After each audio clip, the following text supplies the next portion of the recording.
সবাই যখন আইফোন 16 নিয়ে ব্যস্ত তখন আপনাদেরকে অন্য আরেকটি ফোন দেখায় যেটি হুয়াওয়ে বাজারে এনেছে এবং হইচই ফেলে দিয়েছে।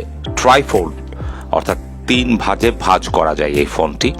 হুয়াওয়ের এই ফোনটির পুরো সেটের সাথে হেডফোন আসছে, কার চার্জার আসছে, পাশাপাশি চার্জারের সাথে ইউএসবি পোর্ট এবং টাইপ সি পোর্ট, 2 ধরনের তার দিয়েই এই চার্জারটি আসছে। পুরো একটি প্রিমিয়াম সেট। এবং এরপরে ফোনটির যে অবস্থা দেখুন, 10.2 ইঞ্চ হচ্ছে ডিসপ্লে। এটাকে 3 ভাজে ভাঁজ করা যায় এবং যে কোনো এক পার্ট বা 2 পার্ট আপনি যেভাবে ব্যবহার করতে চান সেটি ব্যবহার করা যায়। এবং আইফোন 16-এর সাথে তুলনা করলে 3টি আইফোন 16 এর ওপরে রাখলে যতটা হয় ঠিক ততটা।